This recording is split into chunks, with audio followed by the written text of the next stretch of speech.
It's one of the busiest stretches of road in the region and an important link to Highway 401. But Kitchener's King Street East is ripped up for repairs. Good evening. The road remains open during this major reconstruction project, but lane closures are causing big backups and traffic is slow. The work expected to take several months. CTV's Jeff Pickle has the details. Since late June, the drive on King Street East between Deer Ridge and Sportsworld Drive has been a slow one. I've seen it backed up so far onto the highway there that you can barely get off that cutoff, and then the time it takes to get through here is intolerable.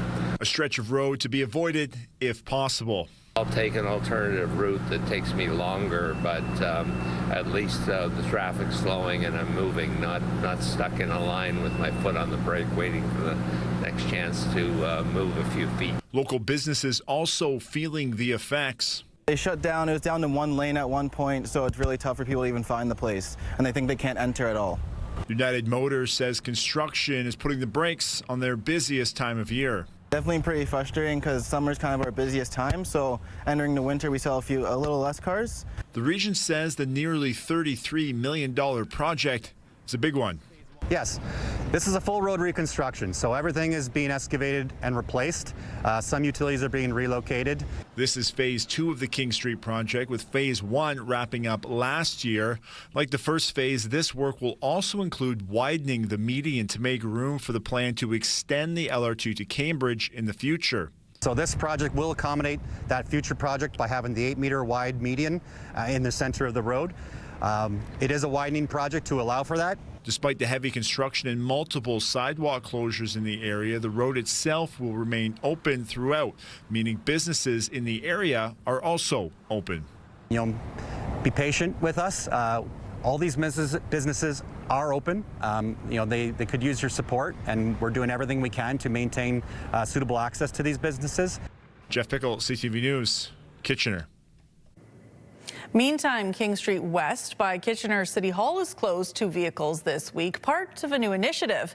The pedestrian-focused King Street Unplugged is meant to get people off their phones and out downtown. And while the weather wasn't ideal tonight, the event still drew visitors. Here's CTV's Colton Weens. It's a great opportunity to stop scrolling and start strolling. Excitement from Kitchener's mayor for the newest event downtown, King Street Unplugged. The event has been fantastic. King Street West in front of City Hall is closed to vehicle traffic this week. Mayor Barry Verbanovic says it's an opportunity to experiment in a new way with animating the downtown. This is really about taking it to the next level with free entertainment, hands-on activities, games, music, and so much more. Yesterday was fantastic. The weather today has been a little mixed, but I think we've got an exciting week ahead of us. Now, there was supposed to be roller skating here downtown as well as a retro market outside, but the roller skating was canceled because of an impending storm and the retro market moved inside. But according to the vendors and people attending it, they're happy to just be here. Moving indoors has been lovely.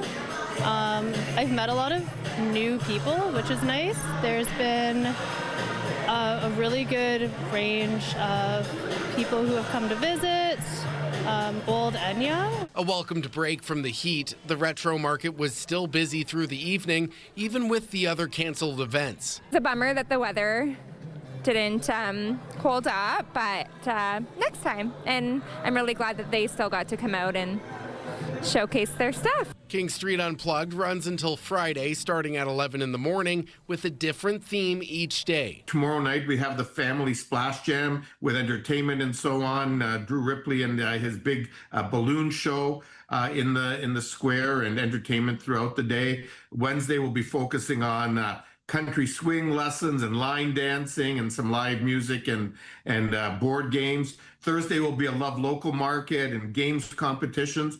And then Friday, we're going to go a little Latino with some mariachi performances, Mexican bingo, and some free Latin dancing. I love these community events that downtown Kitchener has been putting on, and I just love supporting local.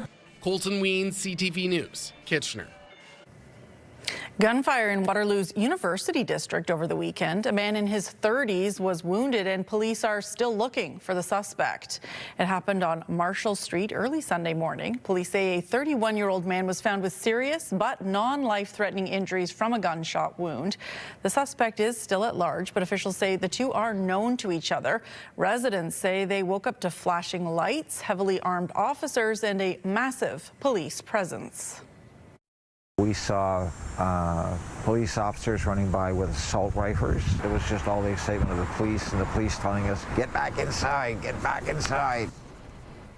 Police are now asking anyone who was in the area of Marshall Street before or shortly after midnight Sunday morning to contact investigators. The incident marks Waterloo Region's 8th shooting of the year. A message to pet owners tonight after a frightening incident in the Elora Gorge. A dog is recovering after falling over the edge, setting off a multi-day search involving 2 different agencies.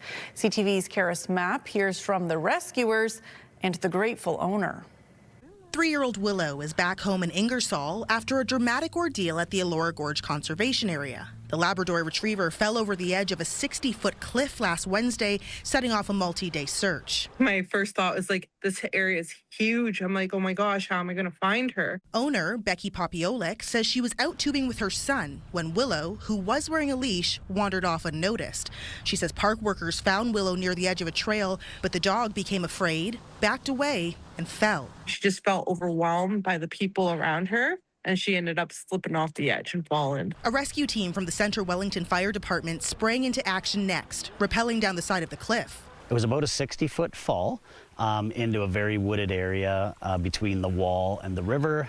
So we had 3 rescuers that were down searching for the dog, and we searched for over an hour, both upriver and downriver. And unfortunately, it got dark. We had to call off our search at that point. Becky says she kept searching for Willow on Thursday and Friday, but then had to leave. I was like devastated. I was thinking the worst. I'm like, oh my gosh, my dog's like injured. My dog's like might be dead. The search wouldn't be over thanks to volunteer group Ground Search and Rescue KW. We knew that they had rappelled and done all their business, and they kind of exhausted everything at that point, but we were like, let's go see.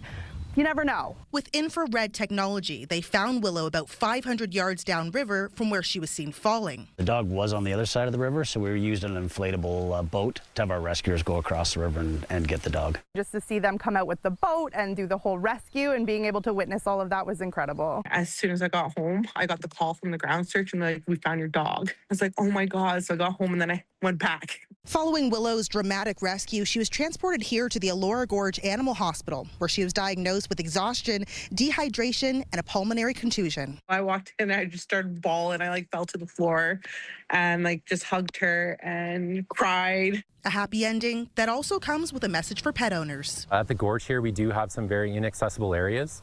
So outside of keeping your animals on a leash, just making sure that they're under control at all times. Karis Mapp, CTV News, Elora. It took more than 3 decades to get here, but tonight the Gordie Howe International Bridge is open for business. The barriers came down today, opening a new border crossing built to change how people and products move between Windsor and Detroit.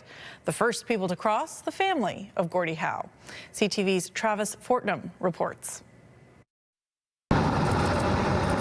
Before the Gordie Howe International Bridge opened to traffic, one car made a quiet, symbolic drive across. It's an honor to have been the first to cross. Inside were Gordie Howe, the grandson of Mr. Hockey, and his wife, Margaret, making the ceremonial first crossing around 10 to 10 Monday morning. It feels like personally a memory that we will treasure, both of us, something that we'll be able to share with people, and feels like an honor to be a part of this. The bridge was named for his grandfather in 2015. The Canadian-born Detroit Red Wings legend remembered as much for bringing Canadians and Americans together as he was for putting pucks in the net. Not far behind the Howes, the first official commercial truck with Jim Pereira at the wheel. to be able to just get it done was just an emotional release.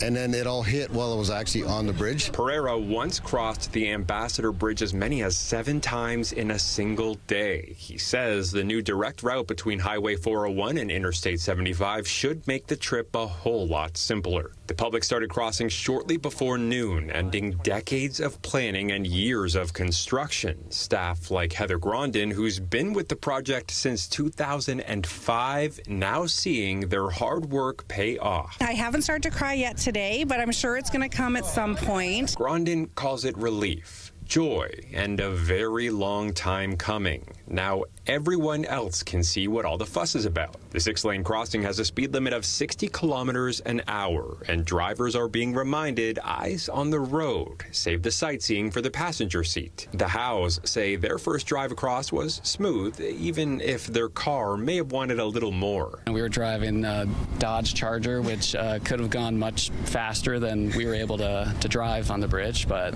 yeah, very smooth. The drive takes travelers up a curving approach through the towers and over the Detroit River. The lead architect says the design was meant to deliver a little drama. They should feel a moment of magic, I think. That's quite important. Pedestrians and cyclists get their turn when the multi-use path opens August 5th. For the Howes, the first drive was less about bragging rights and more about the people who spent years getting the bridge to this point. I think what has been the most special thing about today is like seeing the faces of the people who have worked on this project for upwards of 20 years. A bridge bearing a family name, now carrying its first generation of travelers. Travis Fortnum, CTV News.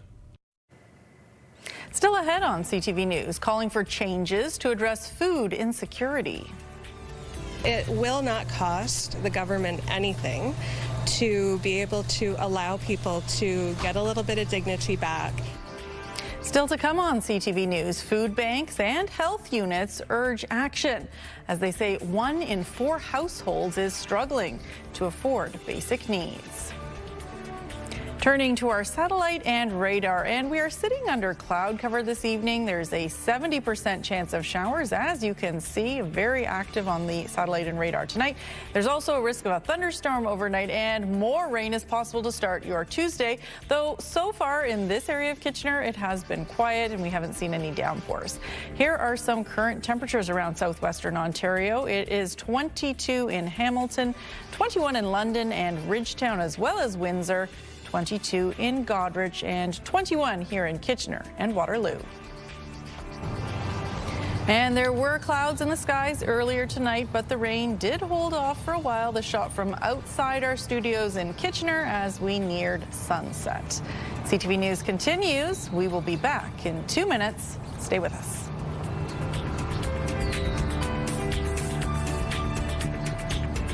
Download the CTV News app and stay on top of local stories as they unfold. We go to a dramatic scene unfolding. Customize your feed and watch live wherever you are. CTVKitchener.ca, your home for news.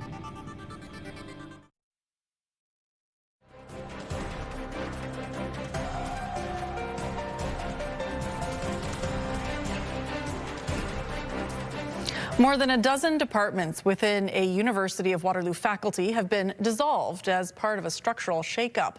The programs will stay the same, but they will now fall under 6 schools rather than their respective departments.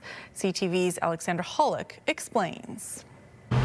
History, philosophy, and political science, 3 of more than a dozen departments at the University of Waterloo that are no more. Instead, they've been slashed in half and put into schools, all under the arts faculty umbrella. From 15 to 6. Accounting and finance and the Stratford School of Interaction Design and Business remain unchanged. The departments of economics and psychology become their own schools, while new additions include the School of Critical and Creative Humanities, along with the School of Social, Political, and Historical Research. By bringing us together, we can have a larger team that can work together, can support each other. Ian Milligan is the director of the School of Social, Political, and Historical Research. He says the amalgamation makes way for efficiency, communication, and collaboration between disciplines. We've come together in a new organization to, as we can talk about, better serve our students, better serve our faculty, and make a more vibrant working place. But what it doesn't do is change students' programs or degrees. All of that is the same. Your professors are still professors of history, professors of political science. You're still doing your PhD in the program you were doing. You're still taking your exciting undergraduate program just the way it was a month ago. On campus, it's business as usual, and if students are looking for guidance, there is no gap in resources. Because we're now part of a larger team, when that advisor goes on, for example, goes on vacation or is taking a leave or is off on a training course, because we have other staff members, they can come in and advise for students in their absence. Milligan says the decision was not driven by money, but the move is mindful of possible staffing shakeups down the road. Just like all of our friends at other universities and colleges, we've been all finding ways to be more efficient and more efficacious in how we work. The changes were approved by the university's Board of Governors back in October and officially took effect earlier this month. It's not clear whether other faculties will follow, but Milligan says it's a step in the right direction for the future of the arts. Alexandra Hullig, CTV News, Waterloo. Health officials say food insecurity is a growing concern across southwestern Ontario. They've issued a joint statement calling for better income supports to address what they call a preventable public health issue. CTV's Brian Bicknell has more. Sisters Lil and Grace stock up at the St. Thomas Food Bank. They know all too well how easy it is to run out before month's end. It's really difficult, especially if you want the healthy and vegetables and fruit, because they're not really affordable. It's really hard, especially when you have a type 1 diabetic and a gluten-free person. Their situation is all too common, according to the region's health officials. Health units across southwestern Ontario have issued a joint statement calling for action to address food insecurity. They say 1 in 4 households struggles to afford basic needs. They're proposing an increase to social assistance, improved income supports for low and modest income households, and policies that reduce the cost of housing and other essentials. Probably the two biggest drivers of being able to afford food or not is your income and how fast that's growing and what level it is at, as well as some of your major other expenses, including housing costs and rent costs. Dietitian Kendall Chambers says household food insecurity is linked to a host of physical and mental health conditions. For example, in adults, we can see impacts to mental health relating to increased risk of depression or anxiety, also higher risk of chronic diseases like cardiovascular disease and diabetes. The Joint Health Unit initiative coincides with a campaign by food banks. They want Ontario Works clients to be allowed to work more and earn more of their own income before their assistance is clawed back. Raise that amount from 200 earned income that before clawback to 600 earned income. So it will not cost the government anything to be able to allow people to get a little bit of dignity back, get out, earn some money, and build relationships with their employer. Meantime, health units say food insecurity is preventable. They're calling for action at the municipal, provincial, and federal levels. Brian Bicknell, CTV News, St. Thomas. Ahead of the August long weekend, Canadian Blood Services is putting out an urgent call for donors amid a national supply shortage. The agency says its inventory of donated blood has decreased roughly 20% since the start of summer, with fewer donation appointments booked than usual. Officials say hospitals often require more blood during a long weekend because the busy travel time can lead to more trauma cases. Meanwhile, demand from cancer treatments, surgeries, and other medical care remains, regardless of the time of year. Still to come on CTV News, getting inked and supporting animals awaiting a home. The weekend event that drew a crowd, those details a little later. Rainy conditions expect to last through the overnight hours and into your Tuesday. I'll take a deep dive into how long it's going to be throughout the week and when we can expect the sun to make a return coming up. Stay with us. When you see it happen, send it to CTV News. Text 10400. From your screen to ours. Text 10400.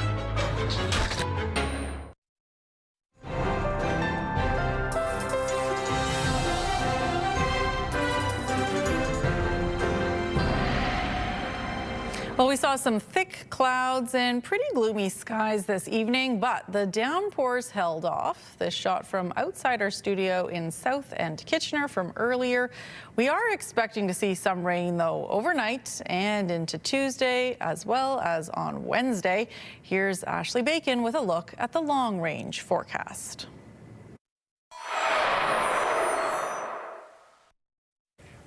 Well, I hope you've had a great Monday. It certainly started out beautiful today. Lots of sunshine, warm conditions, but by the afternoon, that humidity really rolled in and then came the rain. We are expecting conditions to continue through the overnight hours into your Tuesday. We should see spotty showers throughout your Tuesday and potentially into Wednesday. So get those umbrellas ready. You're going to need them at least for the next few days. It does look like at times we are at risk for thunderstorms, so make sure you're checking CTVNewsKitchener.ca for any watches or warnings as they're updated throughout the evening and tomorrow morning. Overnight tonight, we're expecting a low of 18, so it's going to be a warm one out there. A southerly wind of 20 kilometers an hour. Now that wind is likely to turn westerly for tomorrow, keeping at 20 kilometers an hour.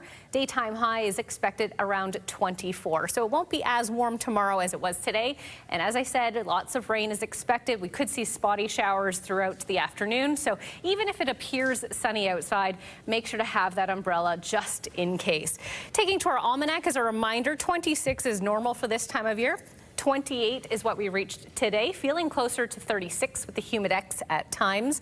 Nowhere near what we recorded back in 1941, a record set at 38.3. So much warmer conditions back in 1941. Sun setting now at 8:50 p.m. So unfortunately that daylight is going away minute by minute. So get out and enjoy it while you can. Here's our 7-day forecast starting in Waterloo region. You can see those showers tapering into Wednesday, a high of 25, but by Thursday, sunny conditions make a return at 27 for Thursday, 25 for Friday, cloudy on your Saturday, and 27.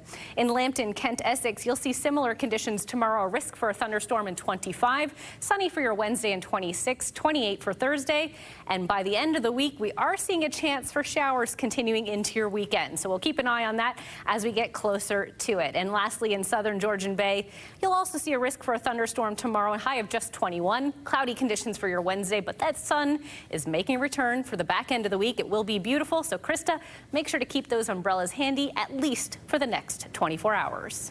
A good reminder to put my giant golf umbrella back in my car. Thanks, Ashley. Well, researchers at Western University now say the extensive damage at a trailer park in Bayfield earlier this month was caused by a microburst. The storm has been classified as an EF0 microburst blowing through Bayfield on the morning of July 3rd. No injuries were reported. More than 100 trees and 40 trailers were damaged, with wind speeds reaching 115 kilometers an hour. Municipal officials in Kincardine are asking residents to conserve water this week. Scheduled maintenance on the town's raw water intake is taking place. They're asking residents to reduce water usage between 7 a.m. and 5 p.m. until Saturday by doing laundry at night and limiting lawn watering. After the break, small tattoos for a good cause. We'll be right back with that. KW's Bounce 99.5 has the music you just can't quit. Listen all summer for your chance to win. Turn the lights off, carry me home. With Bounce to your backyard. Finally, for us tonight, fundraising with flash tattoos. The Humane Society of Kitchener, Waterloo, and Stratford Perth held its Forever Inked event over the weekend. Take a look.